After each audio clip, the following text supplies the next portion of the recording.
All right, here we go. Salute to Knicks Nation on this Monday evening. Another edition of Knicks Weekly, episode 145. The show where we recap the good, the bad, and the ugly from the orange and blue on the week that was. And it was a great week for the New York Knicks as they would go 4-0 on the weekly campaign with wins over the Sacramento Kings, the Toronto Raptors, the Portland Trail Blazers in a rout. And they would close the week out with the win over the Los Angeles Lakers. This episode is presented by KnicksFanTV.com. Head over to KnicksFanTV.com right now and get your watch party tickets. We are back for the Knicks versus Pistons game. Clinton Hall 36 will be the venue here in New York City. Free to get in, family show. Bring the kids, bring the wife, bring the dog. And get ready for a good time, man. Knicks versus Pistons watch party will be back this Friday at Clinton Hall 36. Like, share, and subscribe. Salute to our loyal Fanchise channel members. Salute to the replay gang. And, of course, salute to the 100,000 subscribers, man. If you are one of 100K, go ahead and throw 100 in the chat. All right, man. Salute to the family. Salute. I was just waiting on Dexter. He's running a little bit behind on the commute, so we're loading up our guy Dexter Henry in just a short, but wanted to just go ahead and kick the show off just in the interest of time here. Salute to everybody in the chat, replay gang, and all of that. 4-0 on the campaign, man. Good job by the Knicks this week. You know, I thought one of the bigger wins I was impressed by with the Knicks this week was that win over the Raptors, really just coming on the second night of a back-to-back. You know, they had some troubles with DeRozan and the boys in the Sacramento game. They were able to come out of that with a big second half, especially from Captain Clutch Jalen Brunson. But to go to Toronto and get that win on the second night of a back-to-back, no Mitch, no Deuce, Jalen Brunson under the weather, and to have an outstanding second half again, led by Mikal Bridges, OG returning home 26 points, 30 for Mikal Bridges, and Josh Hart as well. Wingstop really delivering. I thought that was, to me, bigger than that Laker win. Just the fact that they were coming off of the second night of they were coming in on the second night of a back-to-back, and you're going up against a division and a conference rival, if you will. So I thought those were one of the bigger wins of the week. And then, you know, you get revenge. Well, not necessarily revenge, but you beat the Blazers by 30 points.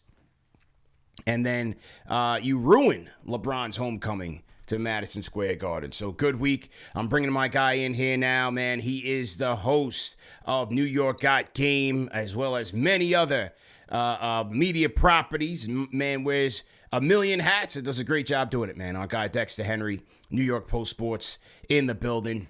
Dex, how are you feeling today, man? I'm good, man. Busy day, long days. Feel like it's been a busy weekend. I know it's busy for you, CP. Trade deadline week. It's always a fun one, bro. Always a fun one. Trade deadline week. We'll talk about that. We do have a Giannis update as well. But, you know, when you look back on the week, 4-0 this week, what did you think about the next week?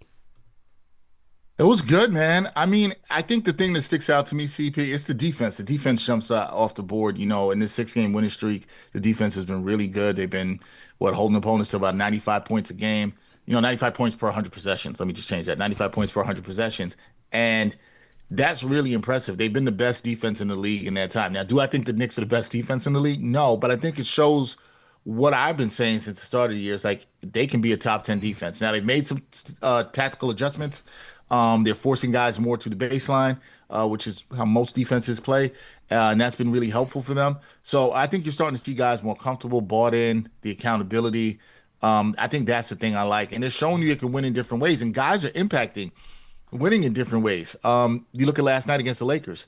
Landry Shamet plays really good. It wasn't the stars. The stars didn't have the offensive stars. Let me say, didn't have it. Jalen Brunson and Karl-Anthony Towns. But I also want to give Karl-Anthony Towns some credit. He has been really great on the glass. He's an elite defensive rebounder. We probably don't give him enough credit for that. But he's been great on the glass, and he's been impacting winning in other ways. I was talking with, my colleague Stephen Bondi about this last night, and it was like he just looks a little bit more under control. He hasn't been having the offensive fouls, particularly in the last 3 games. CP, I know that has killed you. It has killed me watching the team. You're like, man, the offensive fouls are crazy. It kills momentum. So he's been playing a lot more under control, and I find that interesting. But I think the jump out thing is the defense. They fixed a lot of things on defense. This team looks better. They're looking even better than they did because the defense looks better than it did during the Cup run. And so I think Knicks fans should be encouraged, but you want to see them keep it going because they got a big game at the end of this week. Huge game. Two big at the end two of the big game. ones. CP, I don't know about you, but for me, they got to come out and punch somebody in the mouth in that game. Yeah. There can't be any sitting back and nah. You got to come out and punch somebody in the mouth in that game. And so I'm really looking forward to Friday in Detroit, but let's see what they could do before that. But it's a good week for the Knicks last week, 4-0, like you said. Great week for the Knicks.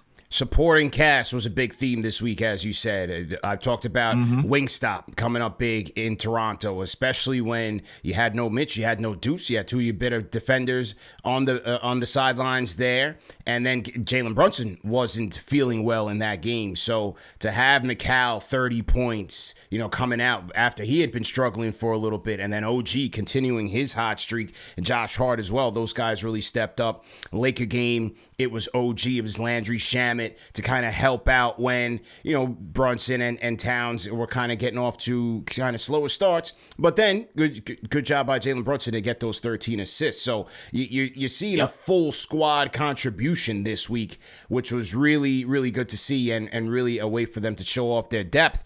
But as you said, this week was really highlighted by their defense, something that had to turn around in order to just get a good feeling about this team again.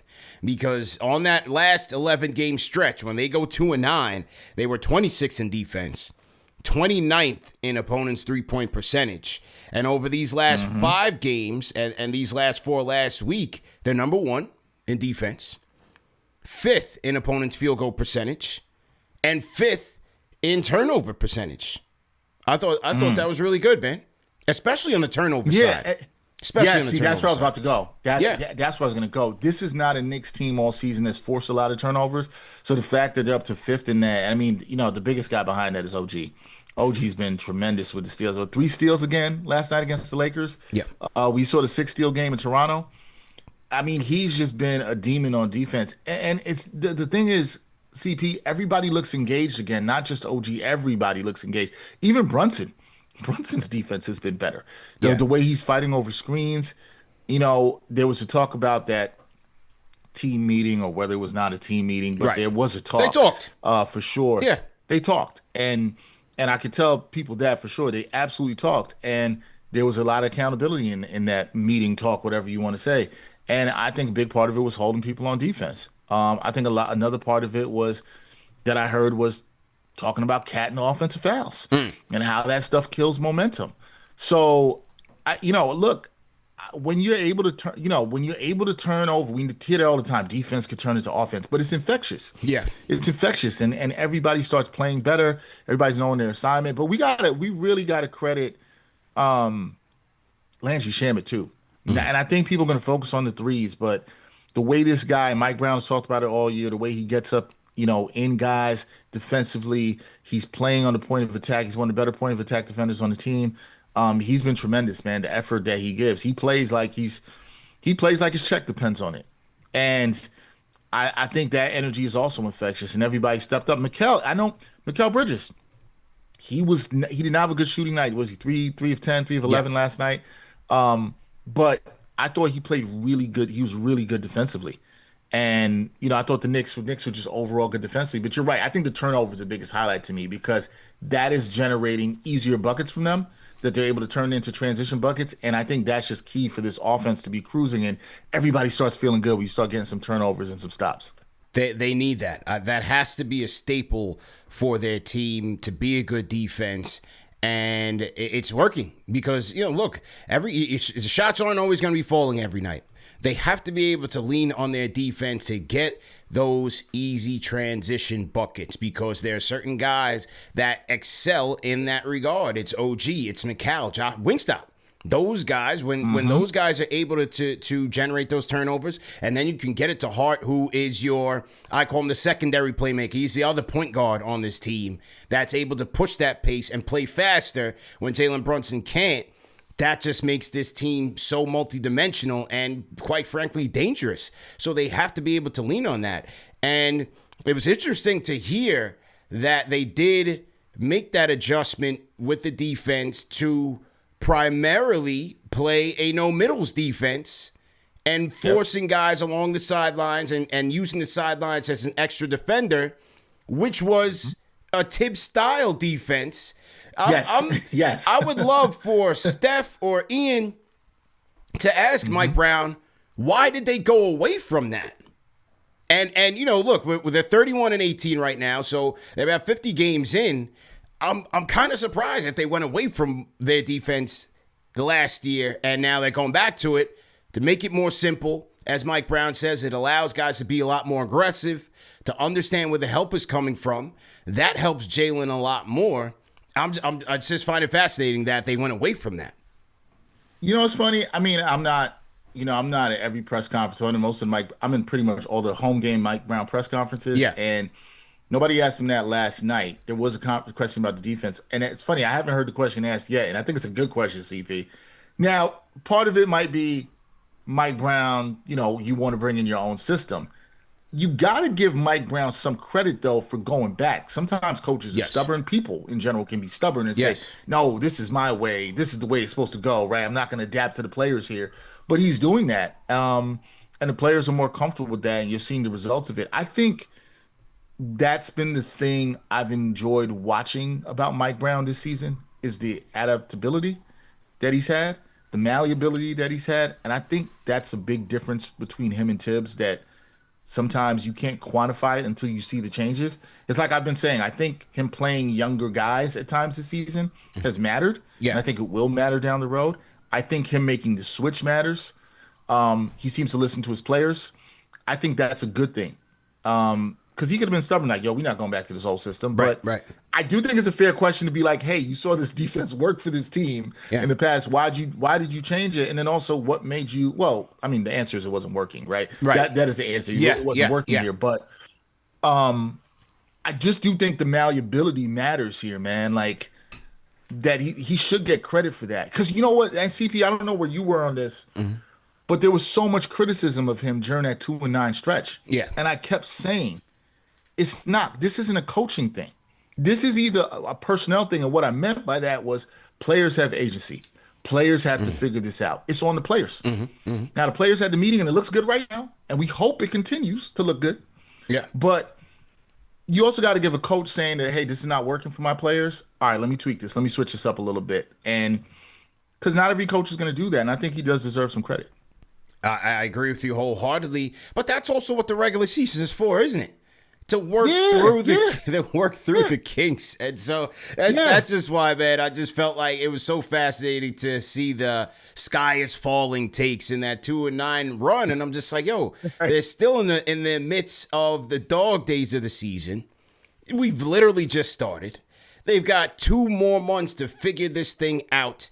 And the goal is to be at your best when the regular season is over with. So now is the time to figure out the offensive tweaks under a new coach and a new system, to figure out the defensive tweaks under a new coach and a new defensive coordinator and a new system to get the most out of your plays. We got to give these guys, yes, we understand there are championship expectations, as there should be.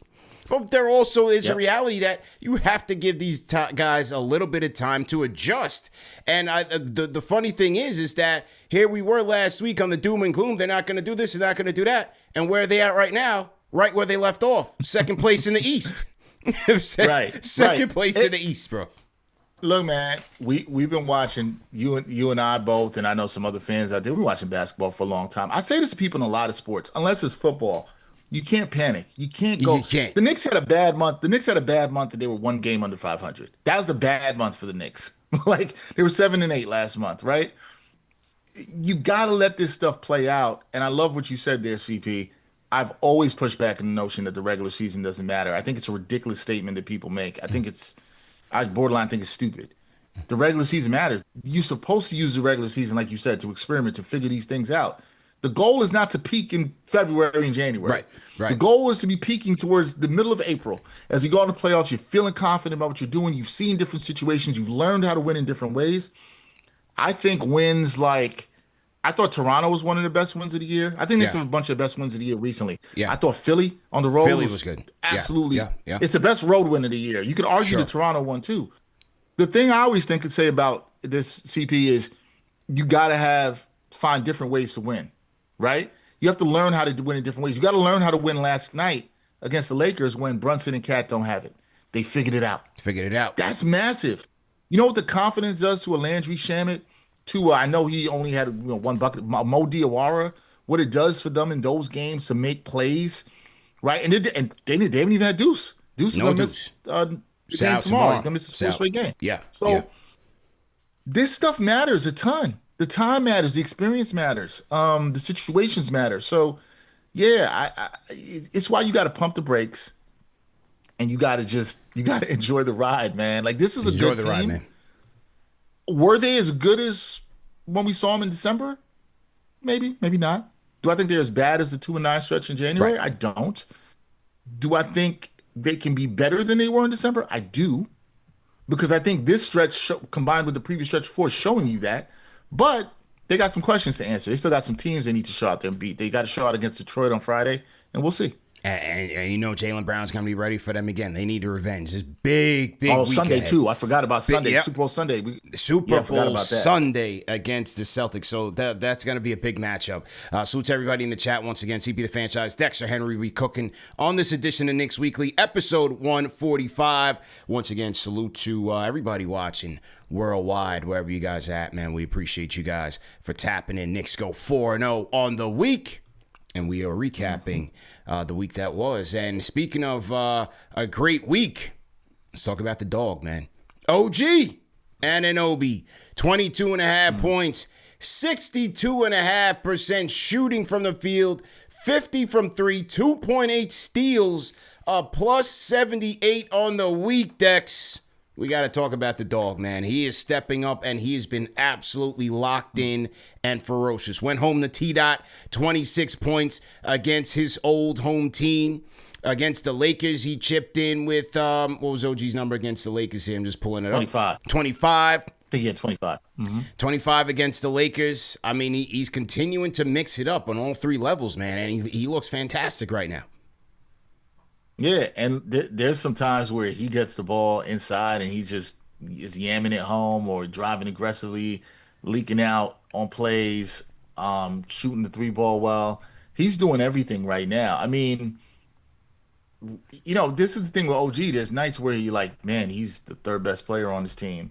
I've always made an argument that because of his defensive ability, and I think he's playing at a all NBA defensive level this year. I think if he doesn't get it this year, it's a crime, personally.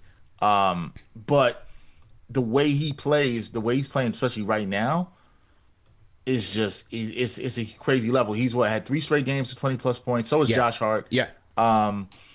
So he's just been great, and I just think if he plays with this level, especially if he's, when you ask him to do a little bit of scoring, if he's not turning the ball over, because that's sometimes the part where I can be a little bit shaky with OG's handle.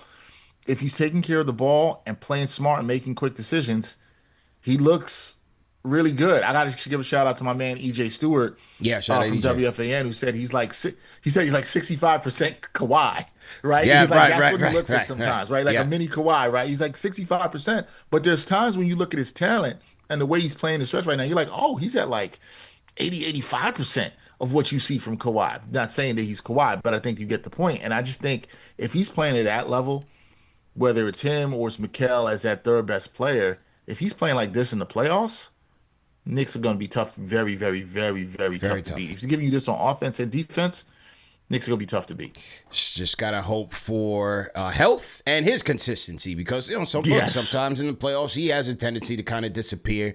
And also defensively, like last year, again, Siakam's a tough cover for a lot of guys, but last year Siakam ate him up again. So, but for now, I welcome him putting the ball on the floor and attacking and being aggressive because when they're in the half court, he's real outside of Brunson. Like, Brunson's going to get there using his footwork, and he can be physical and being crafty. But OG in that half court, he's the one with the power game to take it inside. Yeah. And I think that's very important for this team, especially because they don't have that many guys at all that can do this on a consistent basis, to get them high efficiency shots by really putting pressure on the rim. Cat, as you said, the offensive fouls, I think that has really neutralized him from attacking the basket or forcing him to pick his spots because he doesn't know where he stands with the officiating.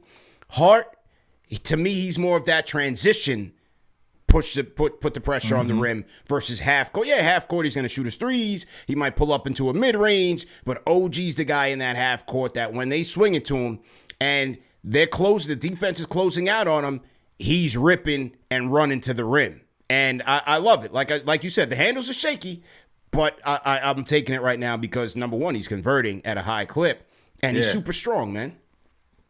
Yeah, it's frustrating because I think Mikal's handles are better than him, and Mikal is someone I know people just bear with me as I make this point because the numbers bear it. Mikal's finishing at the rim is elite. The problem is he doesn't go to the rim. Right? He doesn't go to the rim enough. Like the rate of him going to the rim is not enough. But it's like if you put, to your point, CP, if you had that OG aggression, and I know Mikal's built differently, right? He doesn't have the same frame, and that's part of what you're talking about. But if you had that, it'd be like, damn, if you had another guy like that could you really be cooking if you're the Knicks. But they don't. To your point, OG, it matters so much because of the physicality that he brings when he attacks the rim. He's not afraid to get fouled. He is not afraid to go to the line. He's usually going to end up yamming it on you if he goes up. Even off of a rebound on 2 feet, he's going to go up and yam it on you. So I just like how he plays with that strength. It's almost like, I was listening to you say you called it a power game, CP. It's almost like, when you talk about old school football, right? Yeah. If somebody keeps running at you with the power running game, especially in the cold weather and here in the Northeast, you start to feel it. And I think with OG, the way he can attack in the half court, it just gives you a different change of Brunson attack than his attack in the rim, which is more crafty, as you said, the footwork and all that. When OG does it, you could feel it a little bit more. Because guys you don't want to foul him. He's strong. You don't want to foul him. He's a really strong dude. So, yeah, I think that matters how he plays. And I think it's about him being aggressive, picking his spots. And also, to your point, the regular season matters. You want to see him at this time make the mistakes with his handle, understand how to attack different defensive coverages. What's he going to do when he gets doubled? Those are things he'll see in the playoffs. You got to learn it now. So I'm fine with that. Hopefully he just keeps up playing. He's playing aggressive because I just like the way he's playing aggressive on both ends. I love it. This year at the rim, he's at 67% at the rim, the highest as a Knick. And he's always been pretty high. He's at 66. 65 66 when he first got traded, 65 last year, 67 this year. Effective field goal percentage of 56.3. His corner threes have jumped up from 38. Now, when he came as a Knick, it was high. It's at 44. Last year, a little bit lower, but still good at 38, and now it's back up to the 44. So he's in the 87th percentile in corner threes, 79th percentile in threes, period, at 36%. So that's a great job by him. And then looking at the rim frequency, it's going up a little bit more from last year to this year. Just 42% shots at the rim and to 43 this year. So he's attacking a little bit more. Threes up a little bit more. And so, yeah, man. His mid-range shots are down too, right? Yes. CT? Like he's been taking his shot diet's changed. Like he's taking less mid-range shots this season than I think he has. At least it was. I haven't looked at it in a while, but at least it was at the beginning of the season. Yeah. That's right. Yeah. And also the thing is, like, why I also welcome it is because it's helping this team when Towns is still trying to figure it out.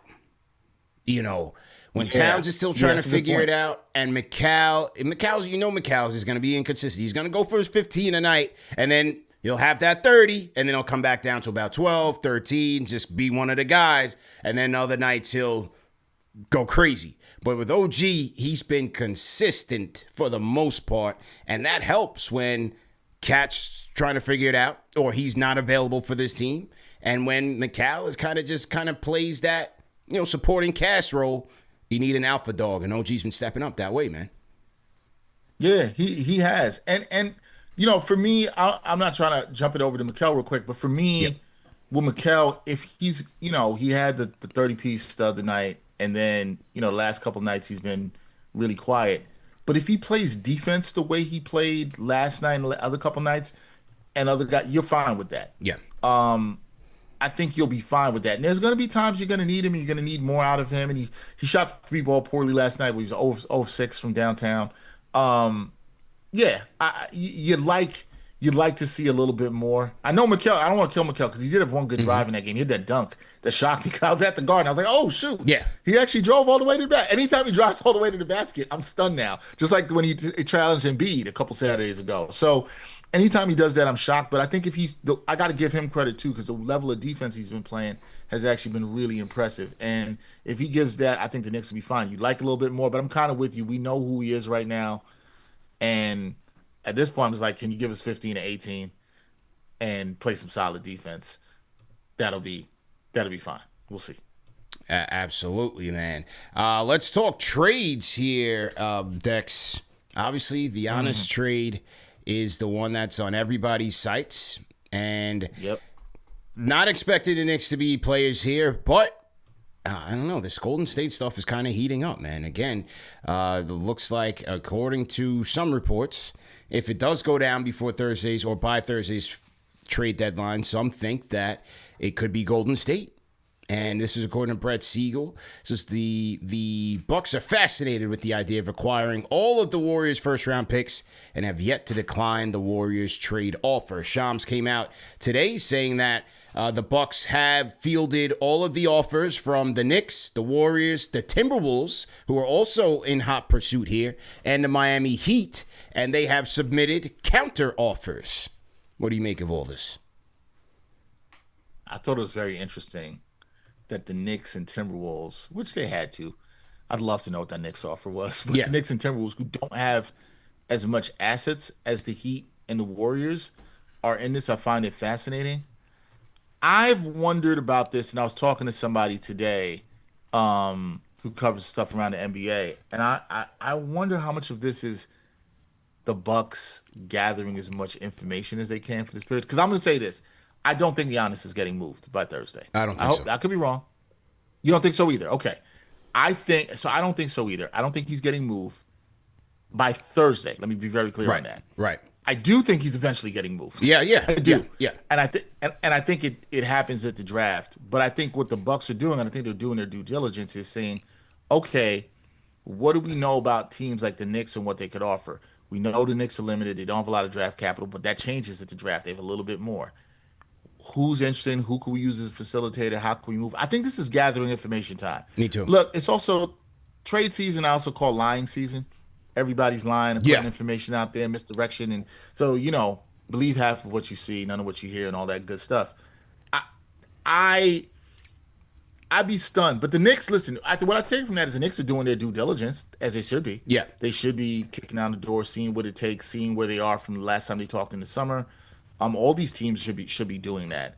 But I think this all comes down to, and I talked with Henry Abbott on my show last week, who pretty much is like, look, everybody in the building knows Giannis wants out. He's gone. But Giannis isn't coming out saying that he wants out. Right. This is the only thing I think that could change things. And Steph said this to me yesterday. Steph and Bondi. Well, if Giannis, the one thing that could change the whole thing is if Giannis literally says to the Bucks, or publicly, hey, I want to go here. I want to go to New York. And the other caveat on that is I should add is, and I'm not going to sign an extension with anybody else but New York. Right. That's the key. If he says that, that's a game changer, because that really forces the Bucks' hands if they want to do right by him. Because then he won't get the extension that he wants if he signs it in June. That he can get less money. He can't sign an extension until 6 months later. So it's a totally different situation. I think that's what changes it. I still don't think he gets moved. I just think this is information gathering by the Bucks. I'm not saying it means nothing. That's not the point I'm making. I just think they're gathering as much information as they can. Go back to Giannis. We talk it through, find out where he really wants to go. And, that's it. Because what we've heard, because I believe what you said to me was the Bucks are very intrigued by the Warriors package. But do we know where Giannis is intrigued to go? And are the Bucks inclined to send him where he wants to go?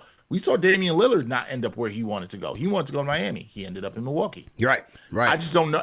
There's so many questions around this, but I just don't see it happening by Thursday.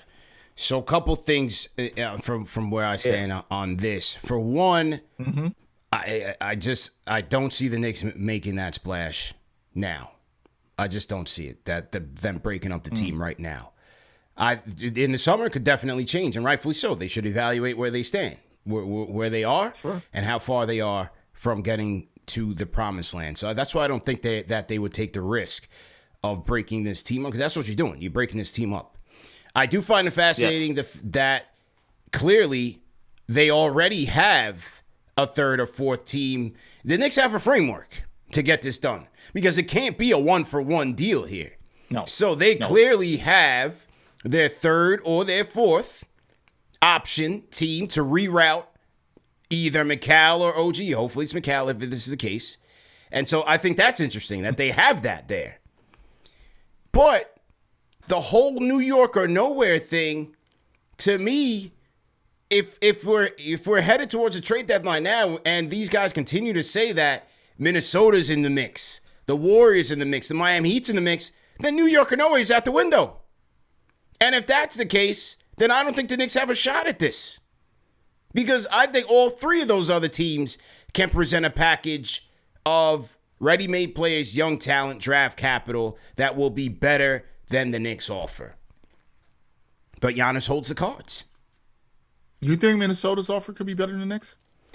If they're gonna put in like a Jaden McDaniels, is it a Nas Reed, a Julius, one of the two out of those three guys, some draft compensation. That's the part they don't have a lot of picks. They don't have a lot. That's the one thing there with the Knicks. They don't have a lot of picks, but Jaden McDaniels is an attractive tradable player. That's an interesting one you bring up there. Dante DiVincenzo is a low-cost player. Yeah. That's a good player that can go in that deal. Yeah. That's the part where I'm just like... Yeah, go ahead. Finish what you're saying. No, I was just saying it. That's the part I was thinking about when you said that. Mm-hmm. That's like with Minnesota, and I'm like, okay.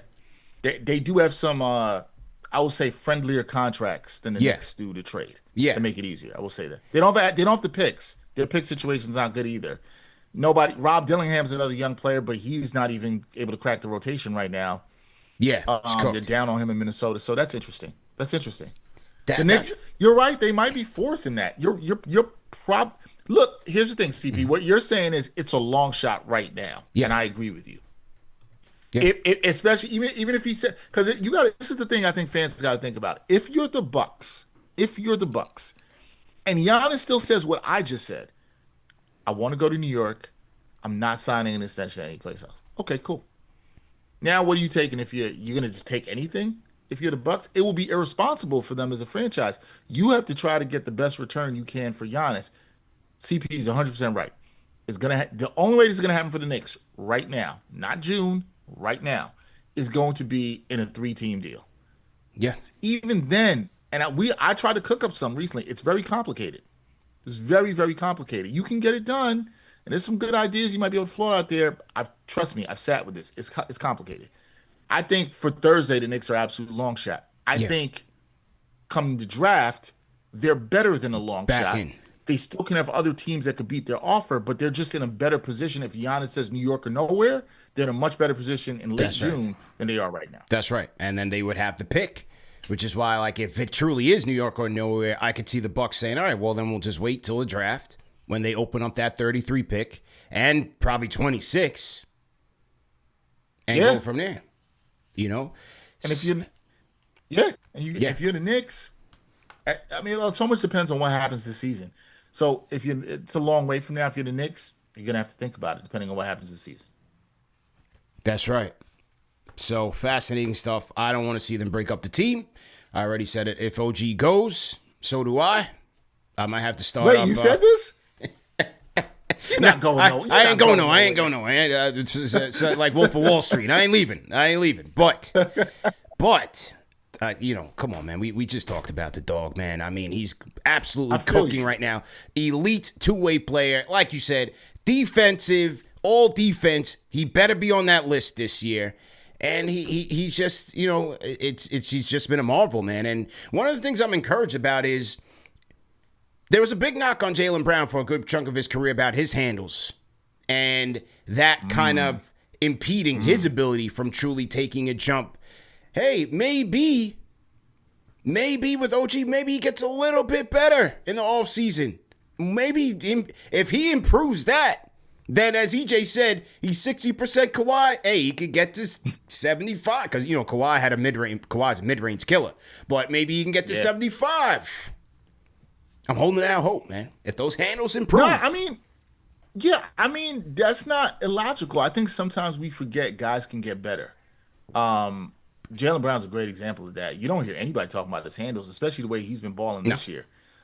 You don't hear that anymore. Now, let's see how he holds up against playoff defenses when there's no Jason Tatum. But I even thought he got better last year with some stuff with his handles. So you can get better. I think we sometimes don't factor in improvement. It's not always linear.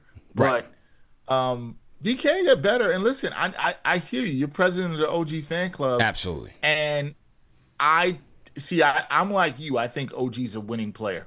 We were in the room the day they made the trade. We were together when they made the trade, and we were pumped for the trade. And we all thought it was a good one immediately, and I still think it's arguably one of the best trades in Knicks history. I still will say that just in terms of what he's impacted. Josh Hart's up there too. Yeah, just to be clear, but he's such a winning player. I understand why you don't want to see him gone. A lot of people feel that way about Deuce too. I see a lot of the fan base talking about that. Hey, I don't want Deuce to go. Me neither. I don't want Deuce to be involved in trade. Here's the thing. You're going to go get somebody like Giannis, they're going to want Deuce because he's a great value on the contract that he's on. He'll be extension eligible this summer. So he's such huge value. It's hard. You're going to have to let somebody good go if you want to get Giannis. But I kind of with you. I think Knicks fans should like this team. I think they should want it to ride out. And CP, I think they need to make some marginal moves. Can you turn some of these guys that are not playing, like a Gershon Yabusele, like a Jordan Clarkson, into somebody that actually can play for you and help your rotation? Yeah, you have a name? You have a guy out there you want at the trade deadline? If there was one guy I want, go get me Jose Alvarado. Okay. Go get me Alvarado. I think that Alvarado, they need another point of attack defender. Here's the tough part. I do like Tyler Kolek had his down part during that 2-9 stretch. He looked good again recently. Yep. If they don't go get a Jose Alvarado, would I be mad? But the reports are, and Stephen Bondi said this to me on the recent episode of New York Got Game. He's heard, and I think other people reported this too. Jose Alvarado doesn't want to leave from what he's been hearing. Doesn't want to leave New Orleans. So I find that very interesting. And you get to come back home. Brooklyn kid, bring him back home. I think the Knicks fans would love him. I think he's the kind of irritant the Knicks need. Yeah. He's somebody who can pick up other point guards, 94 feet. Those guys matter. Look at what he did to Chris Paul a couple years in the playoffs. He didn't shut Chris Paul down, but that kind of irritant that stops teams from getting to the offense quicker. Yeah. Where are you on Alvarado? Would you like Alvarado or you have another guy in mind? Oh, I would love to. I would love to have him here. But if that smoke is there that he doesn't want to leave, then the only thing I could think of as to why is playing time and future earnings potential. With New Orleans being a rebuilding team, he can pretty much have his way there. Right. Coming here, it might be situational to, in the playoffs, maybe nothing, depending on how Brown decides to approach the rotation. If we're going 7.5 instead of 8.5. So that's the only thing I can think of. Why else wouldn't he want to come here? That was part of Steph's point to me yesterday. That because when I asked him, I said, "Well, why?" He said, "Well, yeah, it could be that. It could be he knows he'll come here, and he's like, are you going to get 7 minutes in the playoffs? Are you going to get 15 minutes off the bench in the playoffs?" I mean, not saying that this is Tibbs, but we saw that even last year for a guy like Cameron Payne, right? Yeah. Not that Cameron Payne did himself any favors all the time in terms of the playing time, and it wasn't the way Tibbs managed the minutes wasn't justified.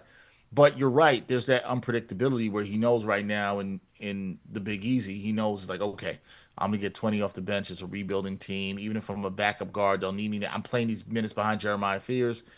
He kind of knows what that is. Right. I can see that. But I do think he's an undersized guard. But I just think because he's an irritant, what I want to see the Knicks get off the bench, what I would like to see, some player could be a big, it could be a wing, it could be a guard. somebody that brings some physicality.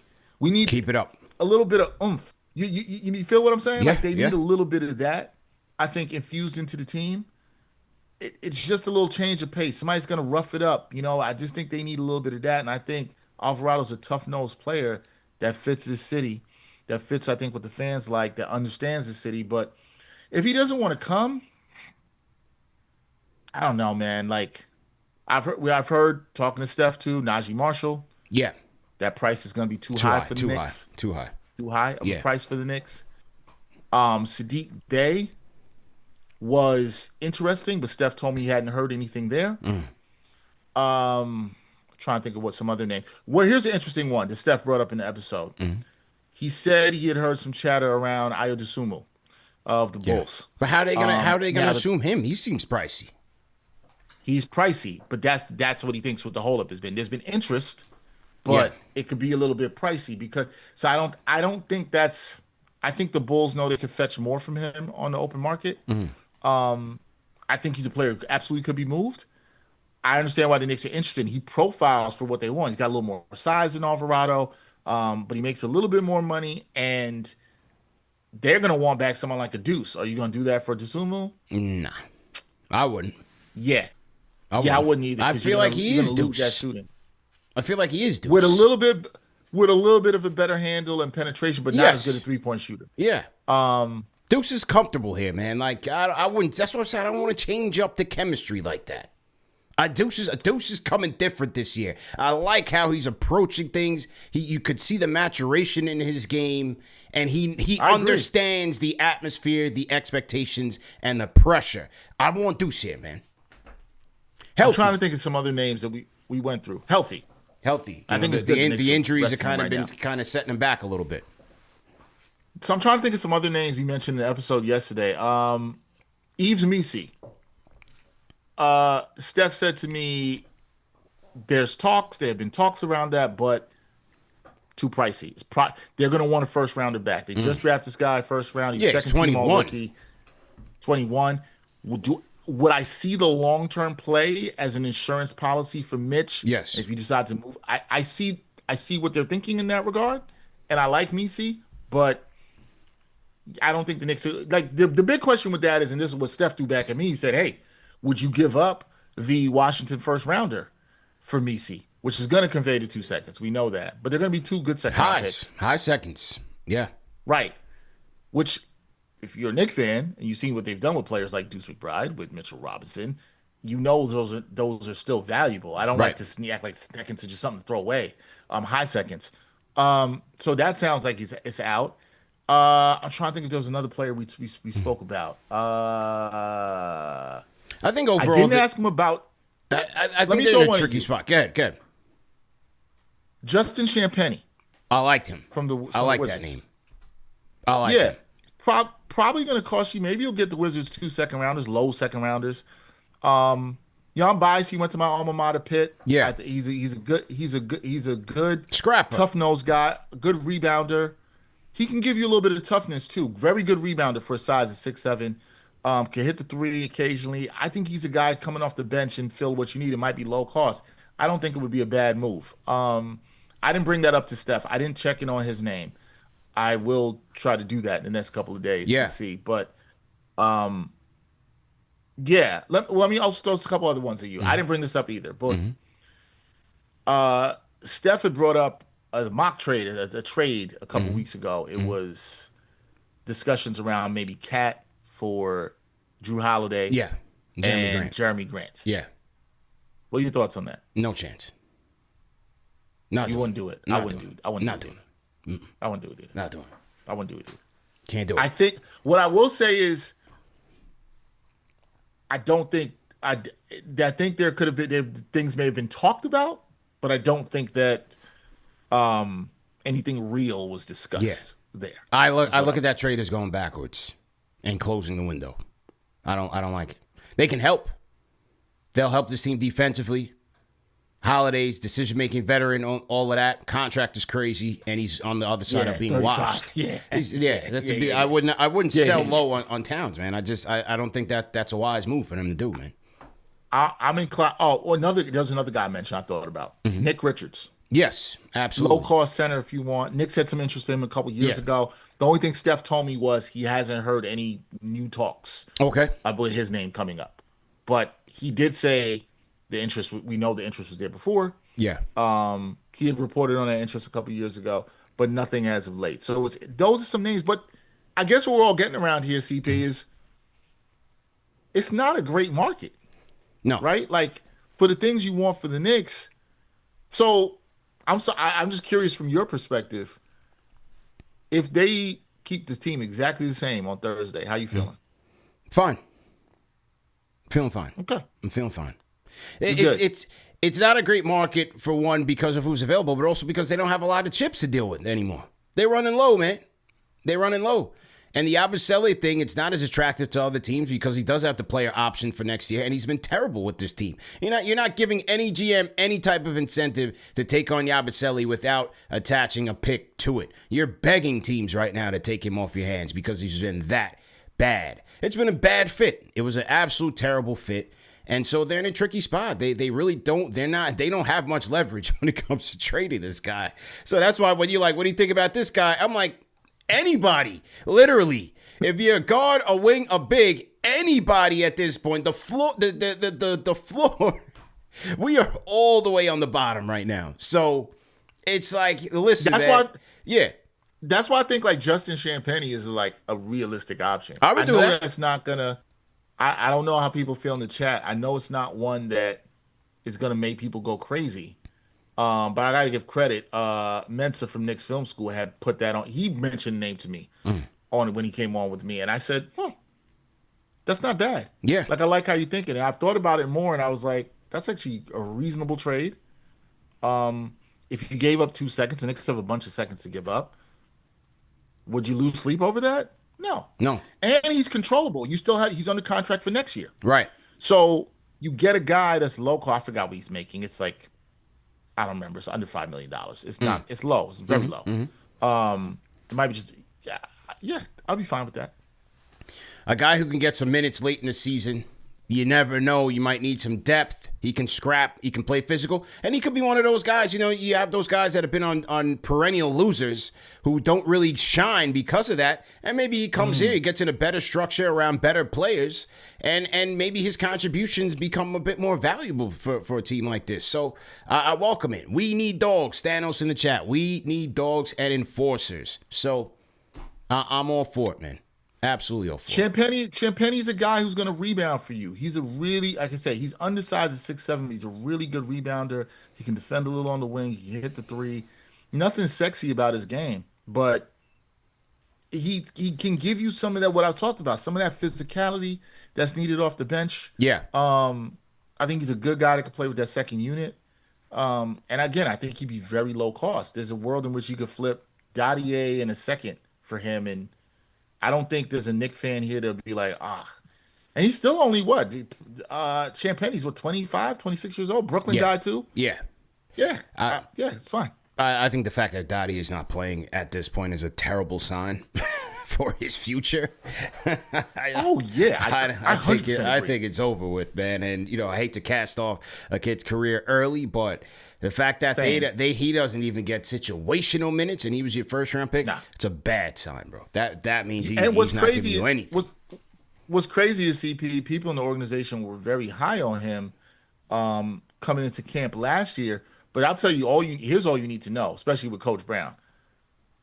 Mo Diawara gets way more situational minutes than that man. Yeah. And I'm a fan of Mo Diawara. Yeah. I think he's going to be a player. I think the Knicks hit on something there. I'm not saying what he's going to be, but I like his whole get down. He never looks lost on defense. The shot looks like it's improving. I think they got something with Mo Diawara. And it wouldn't shock me if other teams are watching and asking for Mo Diawara. Yeah. That wouldn't shock me. But if I was the Knicks, I would be like, I'd hold on to Mo Diawara. Pacome Dottier, you're going to get a team like a Washington that says, okay, we're rebuilding. We'll take a flyer on him. You didn't want him. But to get Justin Champagnie back, I'd do it. You could do worse. Yeah. I'd do it in a heartbeat. I wouldn't even hesitate. Yeah. I wouldn't hesitate about that. I think that'd be a good one. I do it, man. What do you guys think in the chat? Let us know in the chat. Salute to everybody in the chat. CP the Fanchise, Dexter Henry in the building. Knicks Weekly, episode 145. We'll take a quick break and shout out one of our sponsors of tonight's show, man, and that is Ruler. Hey, fellas, listen, man. We all know that, life can get hard, man. We have a lot of responsibilities. We have a lot of pressure on us, whether it's work, whether it's family, whether it's, the New York Knicks, man. It's never a dull moment. But in all seriousness, you got to invest in your mental health, man. It's probably one of the best investments you will make because it gives you some more clarity to make the decisions to push forward in life, which can be very, very difficult. But that's where Ruler comes into place, man. It's where you can connect with mental health experts who specialize in you. Ruler has over 15,000 licensed mental health professionals waiting for your call. And one of the best benefits about Ruler is, look, we all know that when it comes to medical care and healthcare, it could get very pricey with the state of today's insurance climate. And so with Ruler, you can see someone for as little as $15. So check them out, ruler.com/KFTV for more information. That's RULA.com/KFTV for more information. Shout out to our guys at Ruler for sponsoring today's show. Okay. All right, moving along. Dex, do you hear the music? I do not. Can turn it up a little bit, man. Do you hear this, man? Can you hear it now? Don't want to go too loud, man. You don't hear the music? I don't hear anything. You should be able to. No. Hang on. Let me get it for you, man. Yeah, you should be able to. It should be coming through. It is coming through on the chat. Well, either way, I don't want to turn it up too loud. But the music kicks off a segment that we do here on Knicks Weekly, Dex, and I think this is your first one, and that hear it now. And that is the Fanchise Forecast, where we go through rapid fire takes on these Knicks who are hot or might be cold. Out here in New York, Dex, it is ice cold. It's been freezing out here last couple weeks, as you know. So we're going to kick off the Fanchise Forecast speaking on one guy, man, and that is our guy, Cardiac Clarkson, man. He's found his way all the way to the end of the Knicks bench with no relief in sight, man. Jordan Clarkson logging DMPs after DMPs. Seems like he's out of the rotation, man. What's your take on JC, man? My take is after the trade deadline, well, assuming JC is not moved, this is what I'll say. My take is he will have an opportunity at some point, probably, to show the Knicks if he can be a microwave scorer to eat off the bench. But I fear this more likely to be a buyout candidate. That's probably what I see, and I just think he's not defending. In fact, when Shamet came back, he took his minutes real quick, said everything I needed to know to me. Mike Brown values guys who can defend and also make shots, and right now he's not defending. So unless he gets better defensively, I don't see him getting back in his rotation. But you never know. With injuries, there's always a shot. He's a professional, will stay ready. But if not, I think the Knicks might end up buying him out. They're probably looking to move him by Thursday. Wow. I'm not so sure if they move him. I did like the pickup. I thought the Knicks were very fortunate to get him in the way that they did, having the Jazz buy him out. He was notoriously, over the 9-year history of this show, I think every trade deadline there was a suggestion from a Knicks fan out there for us to trade for Jordan Clarkson. To that, I would shoot down vehemently. But I did welcome his addition as a waiver pickup. And look, he had some highs, man. He helped his team secure the NBA Cup. And as a shot creator, he did give them a little bit of extra off of that bench. But when Landry Shamet has come in here, he's making winning plays. And that's why people are like, where is Clarkson? I think, look, when the Knicks got into that rut, that 2-11 rut, it forced Brown to tighten things up on the rotation, not experiment so much, and go with the guys who can play on both sides of the ball efficiently, make sound decisions, shoot the ball efficiently. And Jordan Clarkson, he's just not that guy. He has to work himself, lather himself, whatever it is, balls into a rhythm. And so it's just, it's just a little sticky right now for Clarkson. But as you said, he could have his moment back in the sun. I wouldn't totally write him off. He could be back. I wouldn't rule it out. Yeah, I wouldn't rule it out. I wouldn't rule it out. Yeah, because, for example, Dex, our next guy who found himself on the DMP side of the house, is resurging in this rotation, especially with no Deuce McBride, and he is Tyler, the Creator, Kolek. Over the last week, Tyler Kolek with 8.7 points per game, shooting 50% from 3, 1.8 makes, and 6 assists. The Creator is back in the rotation, man, giving the Knicks some much-needed playmaking. What have you thought about Tyler in his return to the rotation? Look, man, he's been good. The thing that comes down to it with Tyler, the Creator, for me is how is he going to hold up against playoff level teams? And is he going to, he's going to get hunted. Teams are going to pick on him. Can he hold his own defensively? That's the key. I could get into all the numbers. I like the scoring and the assists. And he gave them points last night when they needed it against the Lakers when the Knicks offense was struggling. So I do like that. I'll tell you what. I'll put it like this. The way he's played in the 2 stretches that we've seen him play really good this season, has told me like he's improved this year. And I like the growth that I've seen in his game. Tyler Kolek wants to be here. He doesn't want to get traded. I want to see it work out for the young man. I really do. The key is how do the Knicks feel about him and whether they need to upgrade the backup point guard spot. Everything that we hear at the New York Post is that, hey, the Knicks still would like to see if they could improve the backup point guard, but particularly with somebody who could defend. Now, that's where like a Jose Alvarado comes in. I think Jose Alvarado, while being an undersized guard, you can't pick on him the same way. But I like the way Kolek is playing. I'm kind of rooting for him to stay past the deadline. I want to see it work out more for him here. And I just like that I think he's gotten better. He's still got some ways to grow. I believe in the Tyler Kolek upside. So I'm liking what I'm seeing with him, and hopefully he's here past the deadline. I love what he's given this team. I've said it over the last couple of weeks. I said, look, his weaknesses be damned. I think his playmaking is a necessity for this second unit.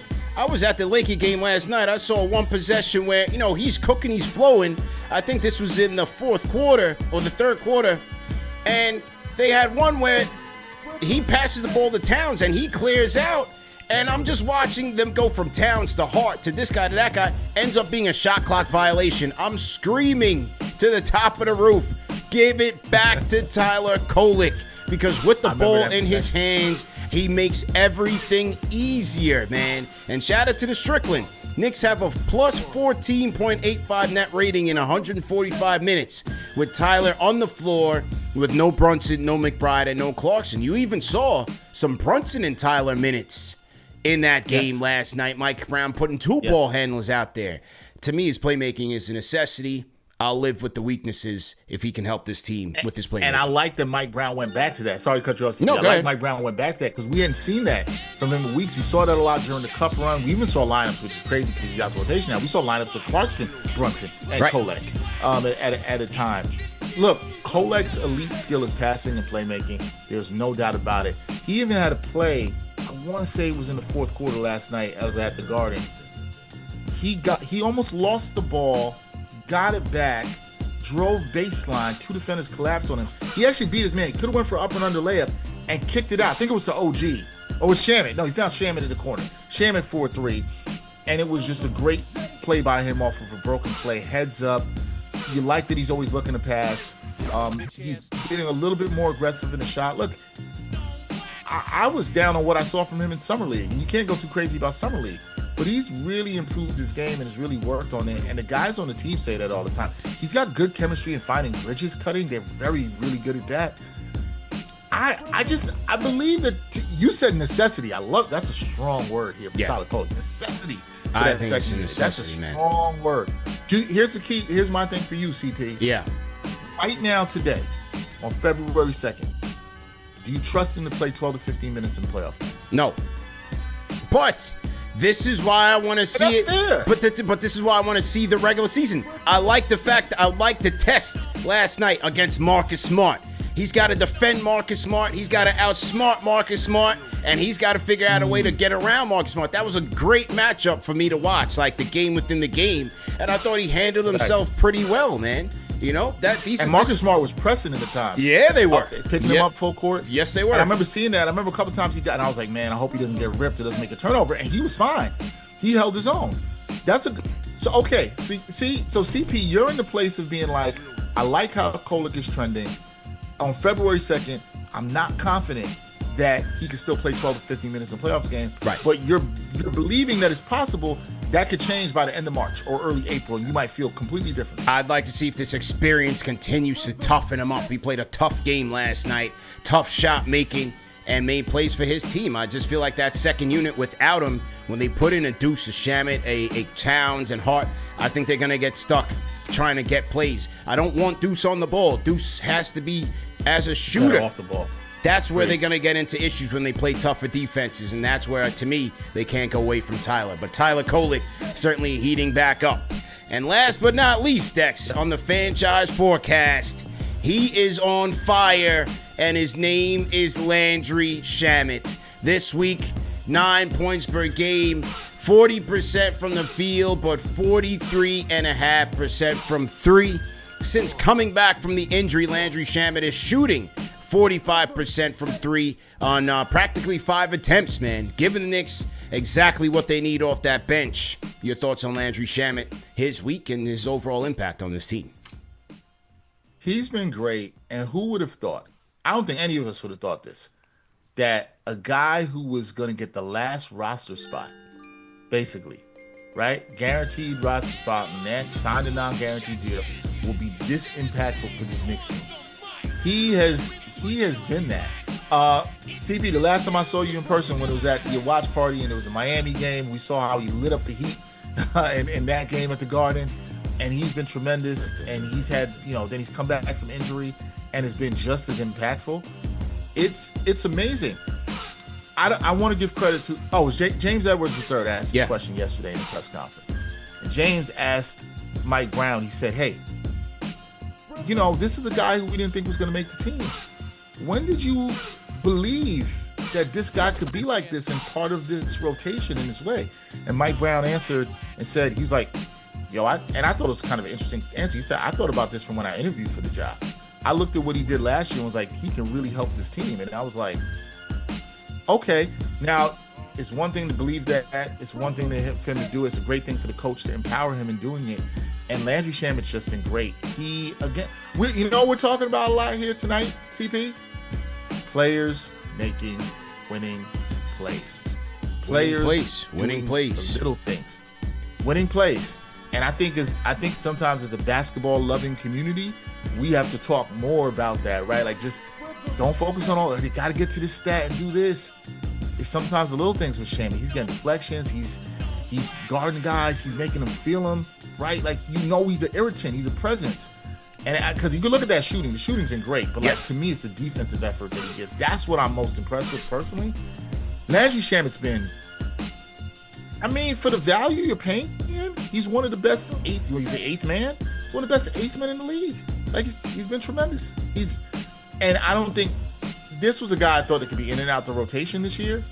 And who would have thought Jordan Clarkson would have been out the rotation and Landry Shamet would be? Because I didn't see that.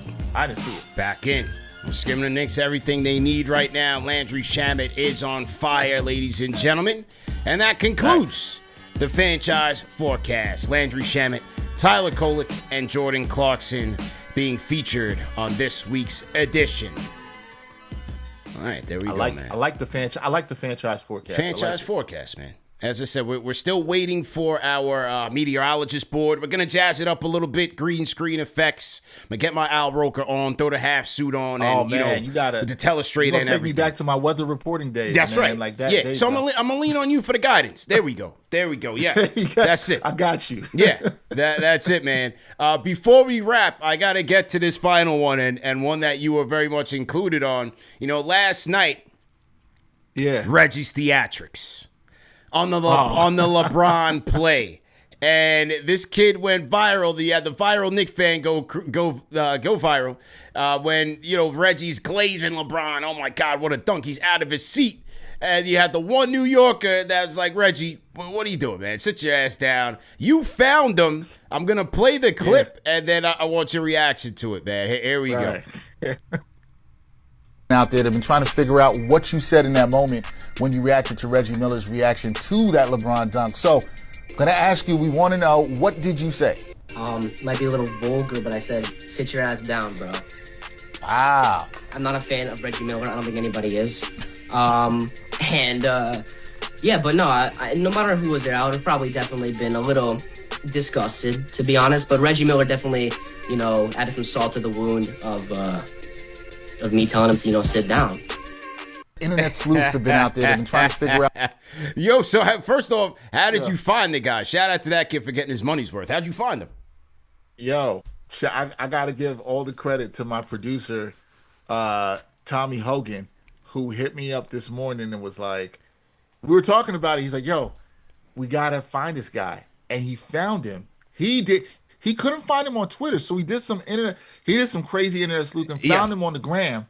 Wow. We DM him and we're like, yo, could you hop on with us? And he's, he works for a law firm. I was actually talking to him about how he got good seats that we talked about at the end of the video. Y'all can watch this on New York Post YouTube channel. But yo, we found him and he agreed to hop on and talk about it.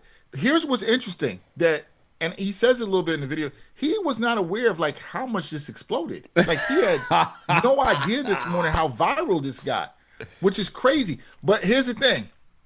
And I love the energy he had for Reggie Miller. I love the energy he had for Reggie Miller because, and I think Frank Isola had tweeted this the other day. I think he did. Yes. I brought it up in there. He had the stats on Reggie Miller playing at the Garden. Yes. And it makes me mad because the lore of Reggie Miller, as somebody who grew up a Knicks fan watching these Knicks Pacer games, the lore of Reggie Miller killing the Knicks in the Garden and doing all this. It's a myth. It's not true. It's a myth. It's false. It's a myth. You're right. Yeah. They've been out here telling you stories. You know what I mean? Like this, it's not like that. He's 13-39 all time at the Garden. The Knicks were kicking his butt. You know what I mean? I know it's a family show. It's kicking his butt all the time at the Garden. So what are we talking about? So this dude, but I gotta give my man credit because shout out to the producers. His energy was so New York. It's like, who's this guy? Yes. What you doing? That's why it went viral, man, because everybody felt that. Like, bro, that's how I feel right now watching this. He was everybody, man. I have a question for you, though, CB. Yeah. Because you are a lifelong Knicks fan, and I think most lifelong Knicks fans have been like, yo, I just got that disdain for Reggie Miller. Do you dislike him as a broadcaster too, or are you like cool with him as a broadcaster? Last year during the playoffs, I didn't think he was all that bad when he did our games. I really didn't. I did not think Reggie was all that bad last year during the playoffs. No, it doesn't bother me. Maybe he was just him taking it more seriously and just understanding that. Yeah, when he comes to the Garden, especially during the regular season, he kind of has to take that dig to kind of get Knicks fans tight. I thought the playoffs last year, I didn't mind it all that much last year. Maybe like one or two where you just like, all right, shut up, Reggie. But I didn't really mind it last year during the playoffs. I didn't think it was all that bad. I didn't either, but I know some Knicks fans who can't stand him on the broadcast. Whatever. But for him to be up like that for a LeBron dunk. It was a bit much. It was a bit much. Yeah. And I think that fan's reaction was spot on. Spot on, man. Spot on. Well, listen, great job to the to the NY Post Sports team for finding them. Yes. Hey, that's the power of the internet, man. That's the power of the internet, man. Yo, the power of the internet, it's amazing to find it. And like credit him for hopping on because I'm telling you, he's not faking this. Like he's not on Twitter. He's only on the gram. He did not understand how viral this has gotten. Because I'll take people behind the scenes a little bit. When we reached out to him, he's like, why do y'all want to talk to me? No idea. Because that camera, it looked like it was like the table cam, like an inside cam. Is. You know what I mean? Yeah, so they have, so it's funny because I do some play-by-play work. So when you do stuff like that, you're sitting on the table, there are these like, now they're basically robotic controlled, but they're these little cameras you just put on the table, and it's just there to get a cutaway if you're going to cut to the broadcasters real quick. Most places don't use it. They just happen to get that and show it for the replay of it it's crazy. He had no idea he's going to be captured on that. Crazy. No idea. Crazy. He had no idea. Yeah. It was crazy. It was a great that was a fun little interview we did today. That was a good one. Yeah, absolutely, man. All right, so what's your record prediction for this week? Knicks will be in DC on Tuesday, back to back against the Denver Nuggets. Then they will see the Detroit Pistons back in Detroit on Friday. and then Super Bowl Sunday in Boston. What do you think? All right, I'm gonna say it with my chest.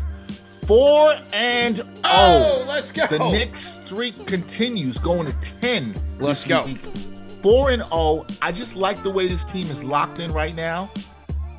Could I see them dropping one in this back-to-back? Yeah, I was inclined to say 3-1, but let's make it spicy. Let's go with 4-0. All right. I think I'll tell you what. I think they're really going to be locked in the weekend for the Pistons and the Celtics. Yeah. That's a business road trip. They got to handle some business out there. They got to handle some business. I don't like the Denver one on the second night of a back-to-back. I don't like that one. I think it gets a little bit tricky. Denver's been playing well. So I'll chalk that one up to a scheduled loss. But I'm with you, man. Revenge against the Pistons and the Celtics. I'm going 3-1. Man. Still a great week. Still a great week. Yeah. You doing a watch party for the Pistons game? Yes, we are. St. Clinton Hall 36. We will be there. Watch party season is back up for the 2026 campaign. And Clinton Hall 36, man, all roads will lead to Clinton Hall 36. Doors open at 6 o'clock. Free for everybody. Bring the wife, bring the kids, bring the dog, whoever you want, man. Will be a family show. DJ Eric L. Beats on the 1s and 2s. Raffle prizes, giveaways after every quarter, live game audio. We got everything you need, New York. So just come on down, man. Pull up. We'll be in the building, and we'll have a good time doing it, man. All right? That's gonna be a good one, CP. I like Clinton Hall. I pulled up to one of their last ones. And, I'm excited. I'll be doing a live stream, but I'll be excited to watch on social the energy in the building for that. I know the fans are gonna be pumped up for that one. Yes, sir. So wait, we in the middle of this. We got the trade deadline. If anything happens, we'll talk about it either on your show or my show. But either way, man, appreciate the time amidst a busy schedule. Salute to our Fanchise channel members. Salute to the replay gang. And we'll see you guys on Tuesday, Knicks versus Wizards, post-game live. We out of here, man. Peace. Peace.